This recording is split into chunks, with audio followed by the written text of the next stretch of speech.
आज मैं इस वीडियो में आपसे जिस विषय पे बात करूंगी वो है समाज की बुराइयां और उनसे निकलने के रास्ते। इसके ऊपर आज हम बात करेंगे।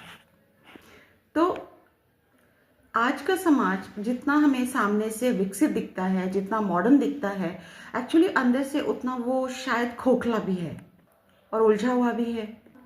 हम रोज ऐसी बुराइयों को देखते हैं जहाँ पे रोज लोग एक दूसरे को जज करते हैं, चाहे वो किसी भी परिस्थिति और स्थिति को हो, लेकिन हम लोग जज जरूर करते हैं ऐसे लोगों को। जैसे कोई मानसिक तौर पे परेशान है तो उसका मजाक उड़ाना, सिंगल मदर्स के बारे में हम तरह तरह की बातें बनाते हैं और उन महिलाओं को हम सही और गलत का जजमेंट पास कर देते हैं, ना बिना ये जाने कि वो किस दौर से गुजर रहा है या गुजर रही है, लेकिन हमें तो जज करना है और हमें बोलना है। तो ऐसे ही बुराइयों के बारे में आज मैं बात करना चाहूंगी आपसे। जब हम ऐसे लोगों को देखते हैं और उनको जज करते हैं और कमेंट पास कर देते हैं या कोई धारणा बना लेते हैं कि ये सिंगल मदर है या ये मानसिक तौर पे प्रॉब्लम में है, तो हम लोग बड़े आराम से मान लेते हैं कि भाई ये तो हम मतलब उसके बारे में गलत जजमेंट दे देते हैं, जबकि ऐसा होना नहीं चाहिए। और दूसरों को जज करना मतलब कहीं ना कहीं वो खुद उस चीज को छुपाना चाहते हैं, अपने अंदर की उन चीजों को दबाना चाहते हैं, इसीलिए शायद वो दूसरों के लिए जज कर लेते हैं। शायद वो अपनी कमजोरियों को छुपाना चाहते हैं क्योंकि वो स्टैंड नहीं ले सकते, वो सामने आकर के बात नहीं कर सकते, इसलिए जजमेंट पास करते हैं। उन्हें लगता है कि सामने वाले को आप नीचा दिखा दो और खुद ऊपर उठ जाओ, यानी उनको बोलने का मौका मत दो और आप जज कर लो।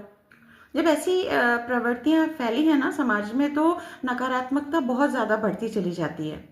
जब हम ऐसे किसी इंसान को देखते हैं, चाहे सिंगल मदर्स हो या कोई भी किसी भी समस्या से पीड़ित व्यक्ति हो, तो हमें उसको सहारा देने के बजाय, हमें उसको समझने के बजाय हम उसको इग्नोर करने लग जाते हैं या जजमेंट पास कर देते हैं। और इसी तरीके से ये बुराइयां बढ़ती चली जाती हैं और हम एक दूसरे के प्रति सहानुभूति तक खो देते हैं। हमारे समाज में ये सबसे बड़ी बुराई है कि हम ये जानते हुए भी कि सामने वाला किसी तकलीफ में है तो हम उसकी सहायता करें, सहायता करने के बजाय हम उसमें जज करते हैं।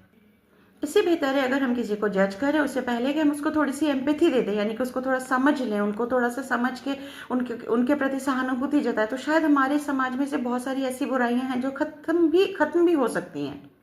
वो इंसान तो वैसे ही किसी ना किसी लड़ाई से गुजर रहा है, वो अपनी जिंदगी से लड़ ही रहा है, ऊपर से हम जज करते हैं। और इसमें बदलाव करने के लिए बहुत बड़ा कोई रॉकेट साइंस नहीं है, बल्कि बदलाव तभी ला सकते हैं जब हम अपने आप को बदल दें। समाज में रह रहे व्यक्ति अगर अपने आप को और अपनी सोच को बदल सकें और बदल दें, तो समाज तो अपने आप ही बदल जाता है, क्योंकि समाज किससे, समाज हम ही से है। सोच कौन बदलेगा? सोच हम बदलेंगे। हम एक दूसरे की सोच बदलने से तो अच्छा है कि हम अपनी सोच को